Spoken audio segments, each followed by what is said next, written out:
It's Rancid. This is an E-Rock pick. He's picketing. He's picking riot songs. I don't know this one. What is this one? It's called I Want to Riot. I Want to Riot? Yeah. When does that part kick in? It already did. It did? It's just a good song. You liked Rancid? I love Rancid.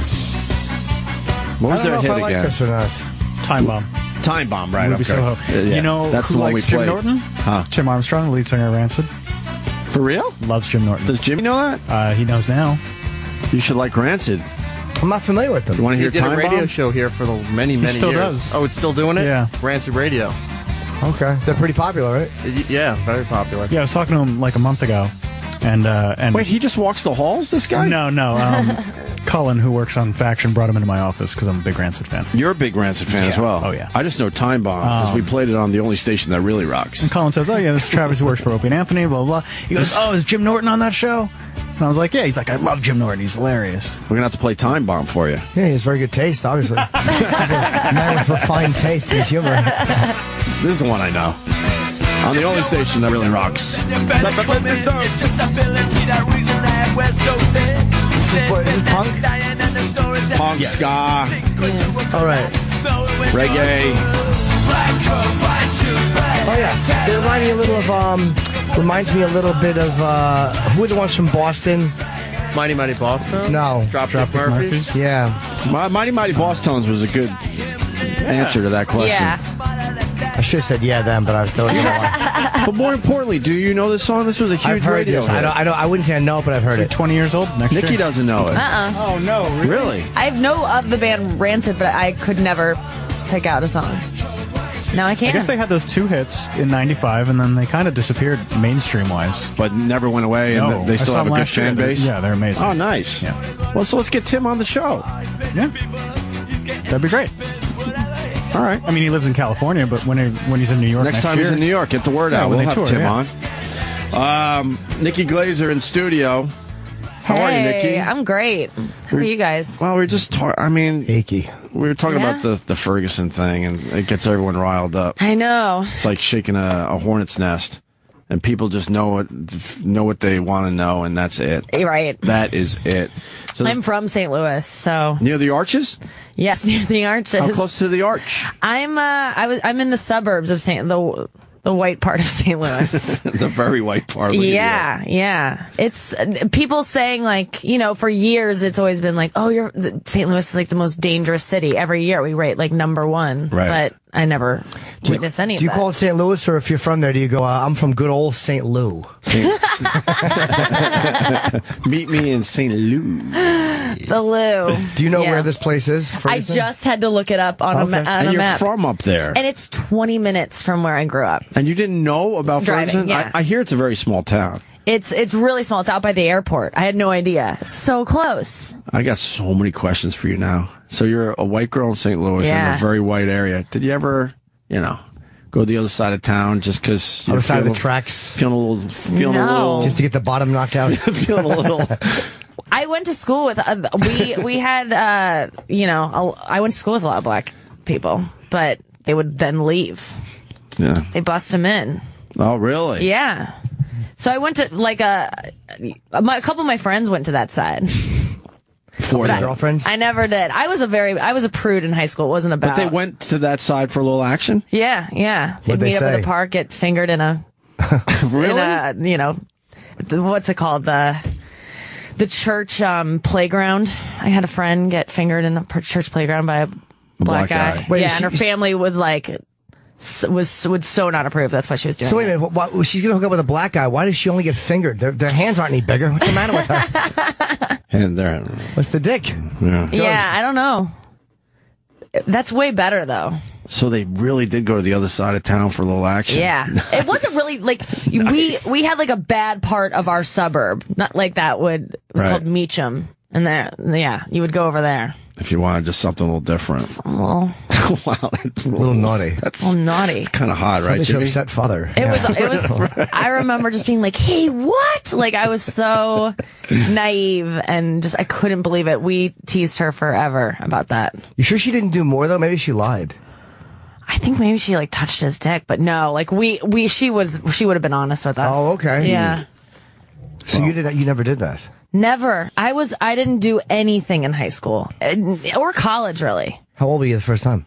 The first time I had sex, 21. A lot of people I find where I was 18, 21 is not crazy. You were a prude or you just didn't like anybody? I just, I was a prude all through high school, and then I was like anorexic for like a good 4 years, and no one wants to fuck a skeleton. Oh. So then you don't have sex during that.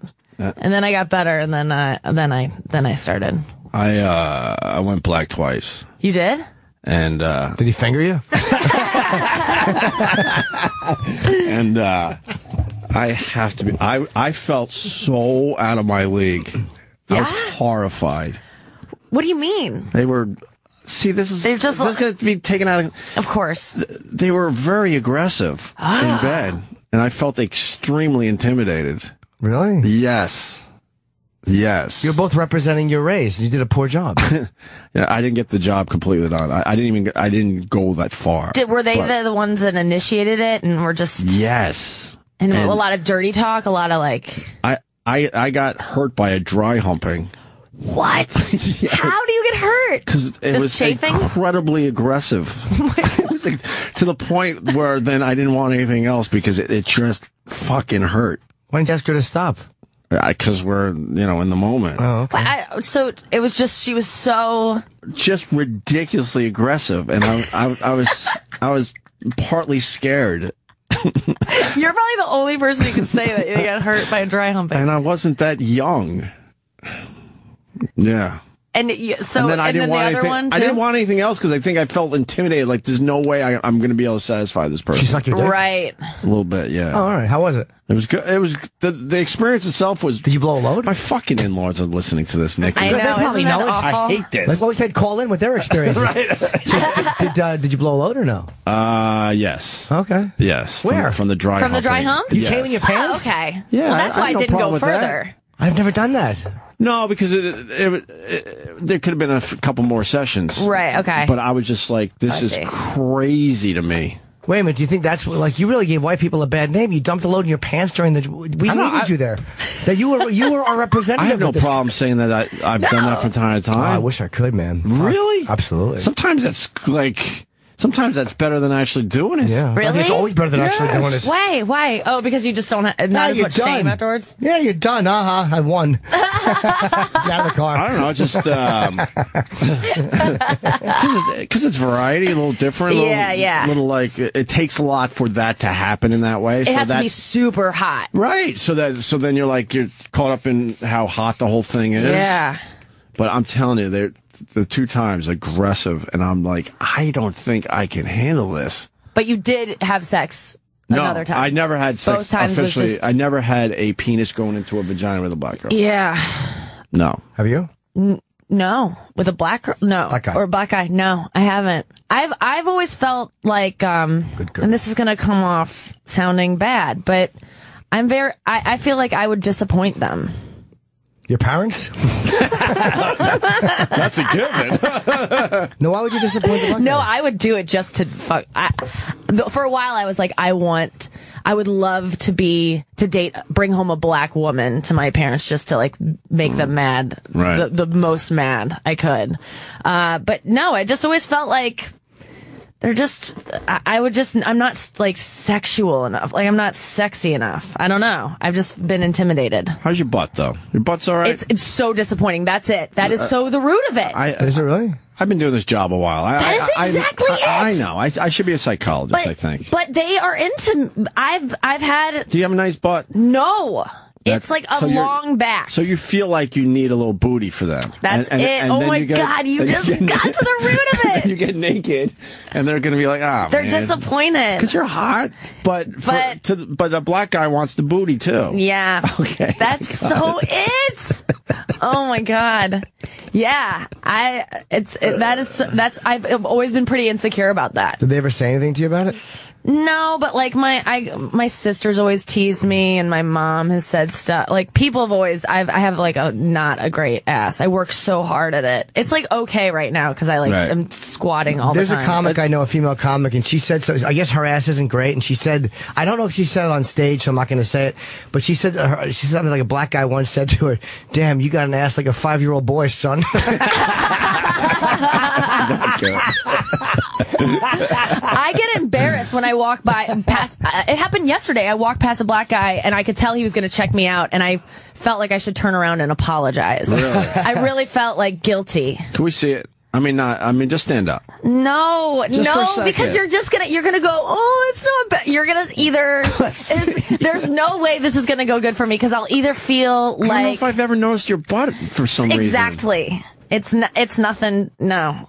You can check it out on the way. Yeah, I do. I've now started working on it pretty hard. So you're not going to leave here anytime soon now. I'm going to back out. You're going to wait for me and Jimmy. You're going to wait for me and Jimmy to leave. It's probably not as bad as you think, honestly. No, I've gotten compliments on it, but I think they're just being nice. It's always been. It's not my strong suit. But it's safe to say black guys want a little more ass. Yeah, so that's a lot more. That's where that comes from. I'm sure as far as white guys go, they like your ass.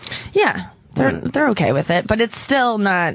It's just not anything I'm leading with. No guy's ever been like, "You're at," like that's a common compliment girls get. Not me. Never been that. I was so pathetic when I was living in Buffalo. I kind of wanted to be with a black girl. I went to a couple black clubs. Then they laughed at me. They laughed at me.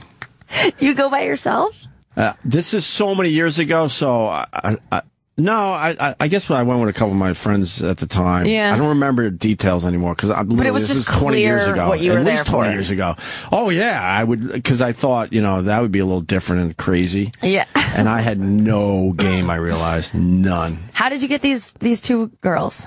What was the circumstance? Just being famous, being me. Yeah. Yeah. So yeah. And then I finally realized the black thing was not my thing. Well, maybe you've never encountered that kind of aggressiveness in bed by a white girl that's intimidated you? Not to that level. No, really? Both times? I always felt like, I was in charge and could get some things done. Yeah. I was like, I think I'm out of my fucking league here. Wow. Yeah. Did you like it? She put on a show. You obviously liked being a little dominated. Not really, to be honest with you. No, not really. I don't mind if, the woman takes control a little bit, but this was crazy. Whoa. She was showing off. She was trying to... Really? The same thing you were doing. She probably realized, okay, he expects black girls to be a certain way, and, Huh. I don't know. That was my experience. I've bombed with both races. I've given them all awful times. We got to go to Twitter really fast, because we're talking about Ferguson, and no one's going to be satisfied with our discussion. I know that now. And people are getting really mad. This Agatha C80... who a lot of people know on Twitter. Okay. That fucking troll? That's a guy. Yeah, we're convinced it's a guy, but, he continues to act like he's some chick online. Opie Radio, he pulled him to the car to hurt him because he mouthed off when the cop told them to get out the street. Cop felt disrespected.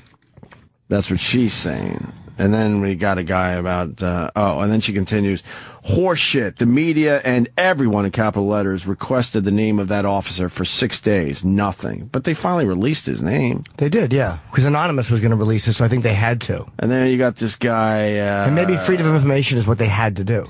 Right. Mike Milou, I guess, with an underscore somewhere in there. It says, it isn't about a cigar robbery. It's about the police thinking they are the militarization. It's about an unarmed man being shot. And this is why that guy's stupid. Because here's where the cigar robbery does come into play.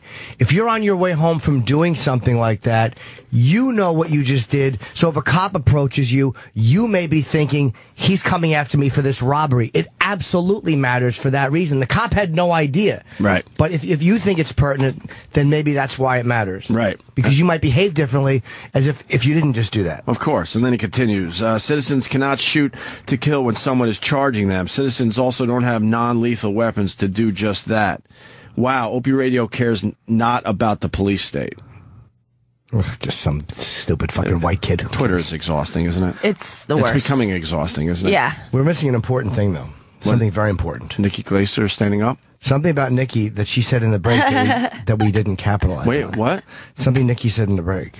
which I asked about Alfred Molina because I love Boogie Nights and I love his performance. Right. Yeah. And you never saw the entire Boogie Nights. No, because that's when I lost my virginity. Was we started watching that movie and then we didn't finish it. What happened? You guys are like also involved in this in a weird way. He got me into you guys. It was in 2000. God, it was a while ago. 2003. Yeah, it was. That makes sense. Okay. Yeah, 2003. July 17th. 2 days before my birthday. Really? Of course, it was a Wait celebration. 2 days to do it on Jimmy's birthday? Yeah, exactly. Selfish. Every day's your birthday. So yeah, we would just stay up all night and listen to your show, and that's creepy. It was. Yeah. Wait, 2003, we were off the air, so was it replay? Was it online, or was it... No, not 2003. I'm sorry. This was 2005, okay, actually. Yes, definitely. So we're back on satellite. For sure. Early days of satellite. It was early days of satellite. It's the first time I had heard you guys. We were just... He had been a fan for a long time, and we just... Were you doing stand-up? Yeah, I had just started, like, a year before, and he was a stand-up. And, yeah, we would just like hang out, listen to you guys, and then we watched Boogie Nights that night. And then, yeah, that was how it happened. What part of Boogie Nights? I don't even remember. Like, I just remember a pool scene with like roller skates. You know, when you're about to have sex for the first time, you're not thinking about anything you're watching. I was so like, his hands are here. Like, I was just all I could think Was it good? No, I mean, it was fine. I guess it was like average. Why only fine? Most women just say that. You wait your whole life to lose your virginity, and then every woman will say the same thing. I didn't wait that long. It was it was just fine. I mean, what were you expecting? I wasn't expecting. I think I just wanted to get it over with. So it was fine in terms of like, it wasn't, I definitely didn't have an orgasm for many years after that. Like I had never masturbated before. I didn't know anything about how to feel good. All right, we got a lot to cover. There's a lot of ground here. Did he wear a condom? Yes. Boo. So wait, you did stand up first before you got fucked? Yeah. Wow. Yeah. How old were you? I started stand up when I was like 19, 20, and then had sex when I was 21. Wow, you lost your virginity late. Yeah. That's late, right? Yeah. And you were anorexic. Why? We had like little issues? Yeah, I mean, I don't really know why it all happened, but it just happened like my senior year of high school. And then, because I always was kind of like, just felt that, I guess, I don't know. I grew up in a house where like being skinny was like, you're supposed to be skinny and pretty, and that's meant love. Wait, you were to me. told that? You know, like my mom was always trying to lose weight, and like if she looked skinny, she would still say she was fat. Like it was just always in my head that like you can never be skinny enough. And then I got a crush on this boy who actually liked me back, and it was in my senior year of high school. I was so nervous about it all the time that I stopped eating for like a week. Just because I was like, that nervous, like, oh, a crush likes me. And then people were like, you look great. And I was like, what have I done differently? And I'm like, oh, I just didn't eat this week, so I'll just keep doing that. So then it went fucking out of control, and I was like hospitalized 2 years later, or 2 months later. I lost like a crazy amount of weight really quickly. And you were hospitalized? Yeah. For like 2 weeks in a mental institution. So what happened? What got to that point? I hope my parents aren't listening, but they were just in denial of it. They were just like, she's on a diet. And like all my friends at school were like, Nikki's not eating. All my teachers were worried. I went to the counselor and everything, and they called my parents, and my mom was just like, she's on a diet. And they just didn't want to believe that their daughter was like crazy. How long did you go without eating at a time? I ate every day, but I would eat like lettuce and carrots and celery, like nothing. And Did you make yourself puke? No, that never happened. Right? Yeah, that's a different thing. Different camps. So what weight did you get down to? I mean, they stop weighing you after a certain point because it just gets in your head. But I got down to like 98, and I'm like 5'9". Yeah, you're tall. Yeah, 98 on you. That's really yeah, thin. it was really disturbing looking. And then I was hospitalized. Hold on, before you get to the hospitalization, did you know that you looked disturbing? You said that, not me. So yes, but I so did. why?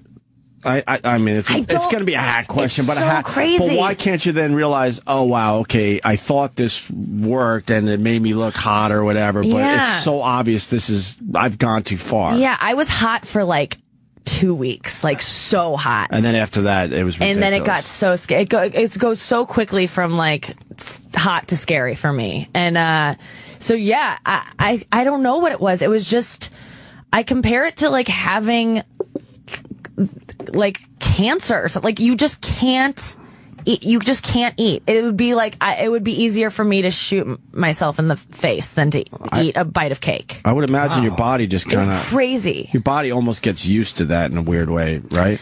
All you do is think about food. I was watching the Food Network like 24 hours a day. Wow, and not eating. Reading food magazines. And not like it's eating. just porn. Like, oh my God, not eating. But it felt like I just wanted to be around food and like see people cook it. Like you're just starving. And so you're operating on this level of like, I was insane. And so I would either be sleeping or like watching Food Network. So what got you into, like, if your parents think like, oh, it's healthy, they're not thinking there's anything wrong with you not eating. And then when do they go, all right, she's got to go away? There's times where they're like, just eat something. Cause I'm saying, oh, I'm going out with friends and I'm going to get dinner with my friend. And then I just go drive around or whatever and come back. Wait, by yourself? Yeah. Just so you didn't have to eat? Yeah, because I couldn't be around my friends because they were all worried about me and reported me to the counselor, so I felt betrayed.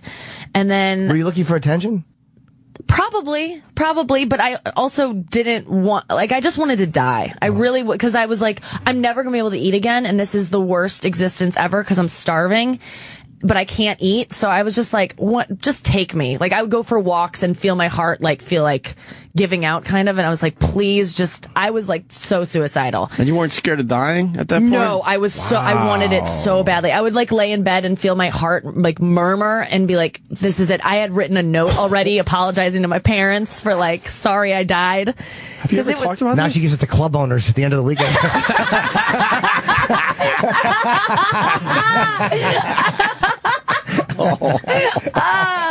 That was beautiful. Yeah, it was so Just fucked copies up. that note over and over. Packs it in her suitcase Sorry, every weekend. I died.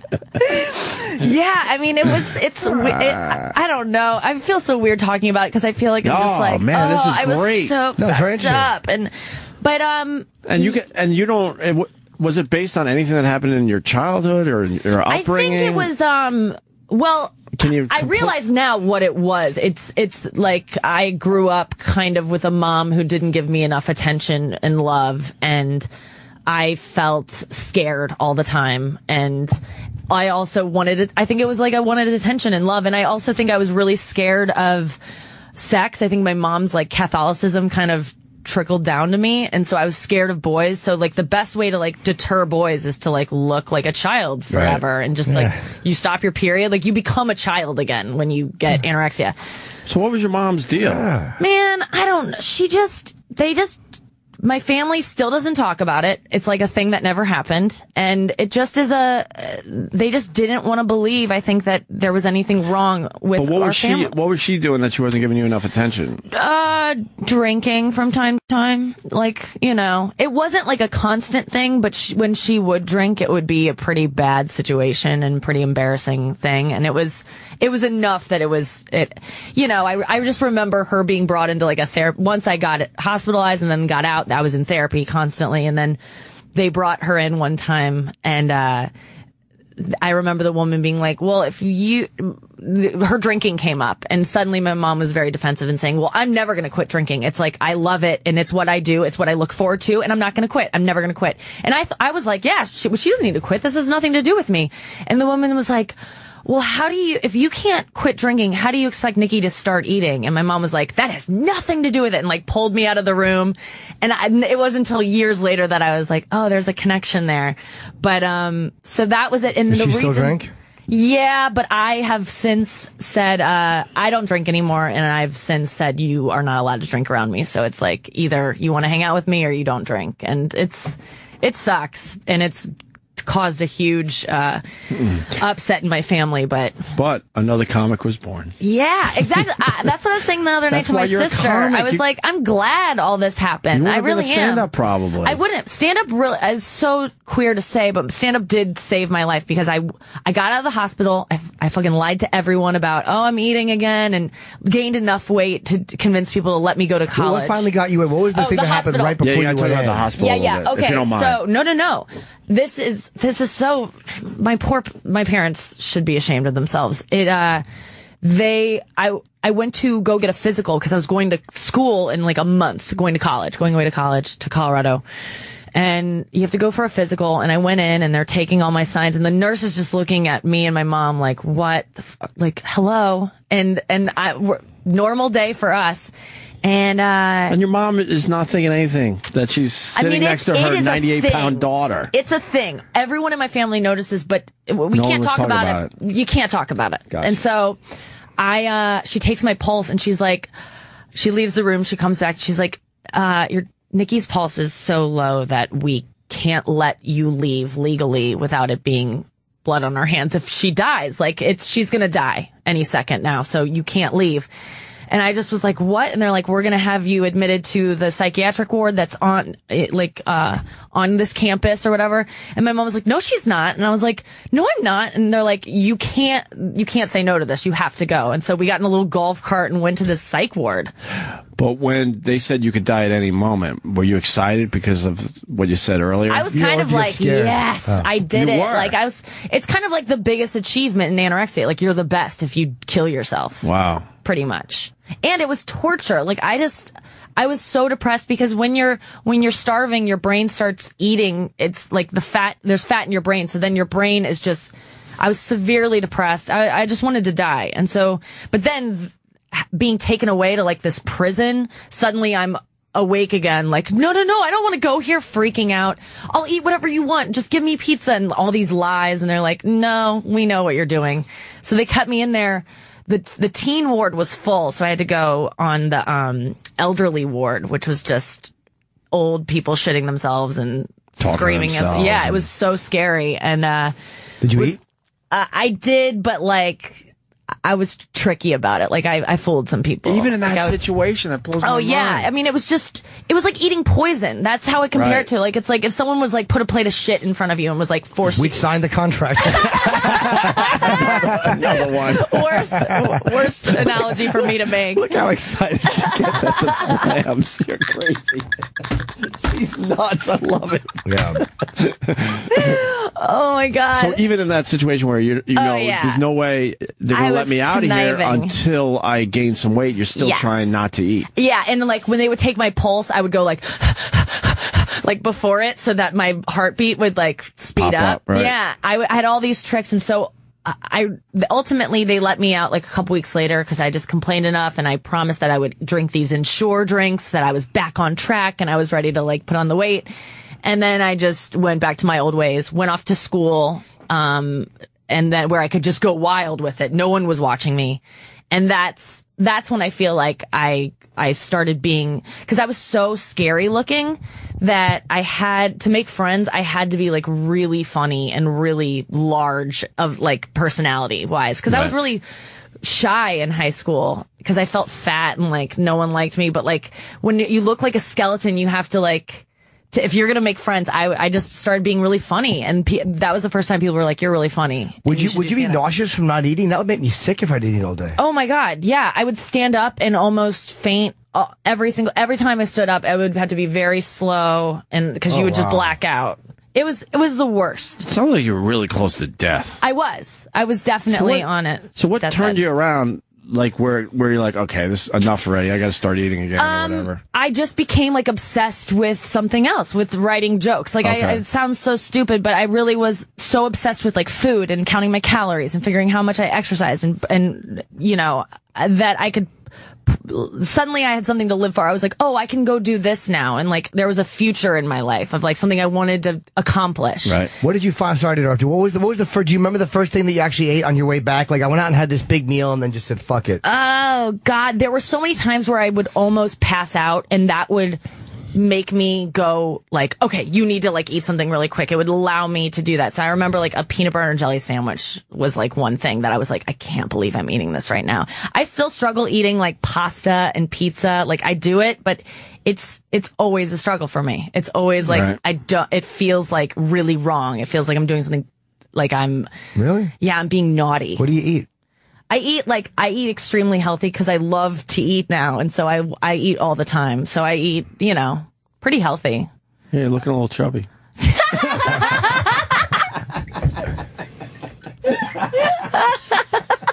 Please just take that as a joke. Oh my God, Fast forward a month. Oh, Nikki's down to 94 pounds. It all started that day. No, you look great. It's something like I fluctuate depending on, whatever's stress in my life, but it's never going to get that bad again. I have no desire to be. And not eat. And you pretty much. I live to eat now. You pretty much helped yourself, or did you get therapy while you were in college? I went to therapy, Oh, okay. but on my own volition. Like I just was like, I can't do this alone. And so I remember I went to a guy, the therapist that really saved me was he had a stutter, which made him more relatable to me because he's like, I know what it's like to stand out and to have people look at you in class and stuff. And he would it would take him forever to spit out whatever he was saying. Very severe stutter, but he told me. You know how much money he cost you? I know. It would just spit it out. It's like, holy shit, I'm watching the clock here. Yeah. And why would he take that job where people's lives are. What did he get fired from his fucking 911 operator gig? You're getting 20 minutes from the guy officially in an hour. Yeah, he saved me because he pretty much told me. That voice in your head that's saying don't eat is like, just think of it like you're possessed. Like, think of it like it's like you need to perform an exorcism on you. Like, that's not your voice saying don't eat. That's something else. That's like a demon in you. And as soon as I was able to disassociate it, I was able to ignore it. Does it scare you to go, then you might go back there? Never. No, not now. Yeah. For a couple years, it was a little hairy where I would lose a bunch of weight and I fainted on stage once. That was humiliating. Oh no. Yeah. I just didn't eat all day. I was like getting ready for Montreal or something. Like, if I'm skinny, I'll get a deal or something. I don't know what the hell was wrong with me, but it was, 8 years ago and I did a gig and, where were you when you fainted? I was at some restaurant in Orange County. How ironic, right? Yeah. All places. Right. I got there and ordered food because I knew I was starving. And I got there and I put in my order because you get a free meal and I was broke at the time and I was so excited about it. And they were like, can you go in first? And I was like, I really need to eat something. And they were like, you can just put in your order and when you get off stage you can eat. And I was like, okay. So I'm up there and 2 minutes in, I just was like, I'd never fainted before, but I felt like the tunnel vision. Wow. And it was this really high stage and it's set up in the middle of a restaurant. And it had no back to it. So it was just like a pole on the back. And I was just up there and I was like, I think I'm going to faint. And I looked at this table of women and I go, is that awkward? I don't know why I said, and they go, yeah. And I was like, it is. And then I just passed out. Don't remember anything. I woke up with everyone around me and the whole place. It was pretty packed and it was just quiet. And I just woke up still the mic by my face, just saying weird things. How long were you out for? Probably 20 seconds, maybe less. But right away, I had a dream that I fainted on stage and I woke up and had that relief of thank God that was a dream, you know, and then you're like, fuck, it's real. It was the worst feeling in the world. It was so embarrassing. And I quickly got up and I ran in the women's room and I was just in there by myself because there were no women helping me. It was all dudes around me. So I ran in there and I was just sitting in a stall holy shit, what do I do? The bathroom was right off the showroom, so I had to leave at some point. I was like, what am I going to do? This is so... Then I was filled with that anger that you get when you do something embarrassing, you trip and you're like, what the fuck? And I ran out and I was like, is anyone going to fucking help me? And I screamed at everyone and then ran in the kitchen. And it was so humiliating. And so that was what the only comedians were you working with? Do you remember them? Taylor Williamson was there. Oh, yeah, Taylor. He was just on some... Yeah. What show was he just America's on? Got Talent. Yeah. He's a nice guy. Yeah, he was there. We were really close friends, and he came back in the kitchen, he was so freaked out. Must have been really scary to witness. Did that end the show or no? No, a guy was going on after me. Do you remember Christian Valet? The name's familiar. He was on TV a couple times. He did Premium Blood and stuff, but he had done comedy for 10 years and then quit for 7 years. And that was his first time back on stage following me in 7 years. So he was up there just struggling. How could he? Couldn't have done worse. Is there video of you? No, thank God. No, that'd be great. You kidding me? That's great for the fucking the bio someday. Yeah, that would be. But man, that was I thought that was the worst. But yeah, since then I have been good. I never want another instance like that. At least it didn't happen on television or something. Yeah. Oh, that would be. I couldn't recover. Great. That would be great. That would be great. It probably would be. I was tired. I fainted. Yeah. That's not bad. Wow, but fainting is so embarrassing, even though it's not your fault. You just look so stupid. And weak. Yes. Yeah. Have you ever fainted? No, but I went through a thing in when we were off the air in 2003, where I think my breathing was fucked up, or I was so scared that I was going to pass out on stage. It became an obsession. So, and I was doing theaters. I had the Orpheum and Westbury Music Fair. Wow. That I was actually making a stool. That's why I have a stool on stage at all times, because I was like, I'm going to pass out. And I would have to sit, and the whole time I would talk, I'd be like, you're going to pass out, you're going to pass out, you're going to pass out. And I finally just said to myself, you fucking faggot, shut up and pass out and stop fucking saying it. I just yelled at myself internally, like, you little twat. Right. And then it just kind of faded away when I realized you're going to keep talking and then fall on your fucking fat face, and that's what's going to happen. And it just didn't happen. Wow. But I really had to beat myself out of that, because that was a terrifying, it was more, I think I was just afraid. I think I was just scared, and that was how it was coming out. Like, I could finally put it, instead of just going, I'm up here alone, guys. You know, I didn't know. Yes, you project it into something irrational. Yeah. I gotta eat or I'm gonna pass out. I've been on stage and felt it again, and I just go, I need a Coke up here, stat. And I'll just chug it, and everyone is confused. Do you make yourself eat beforehand now? A little Coke will help, a little sugar. You know what? I was bringing Coke on stage. That's a good call. A little bit just of sugar to help you out a little bit psychologically. No, I'm serious. I might pass out if I don't eat. Yeah. I haven't eaten yet this morning. All right, so let's take a break. Can we take a break? Eat. We'll come back with Nikki Glaser. Nikki, that's a great story. Oh, thank you. Have you ever told it like that? Only on podcasts where 7 people are listening. Never like this. Well, you've doubled it here, my friend. Congratulations. Hopefully we got 14 at this point. And Ace Frehley is coming in shortly. Yeah. Nikki's hanging with us. Of course. What are you promoting, Nikki? I'm in Foxwoods Casino in Connecticut this weekend. Very cool. Yeah. That's I'll awesome. be in Dallas at the Addison Improv. Lots of laughs in Texas. I didn't forget. We're going to play Sublime. Date Rape. Yeah, we're going to play Date Rape for everybody. All right. And then we're going to continue with Nikki, and Ace Frehley is up next as well.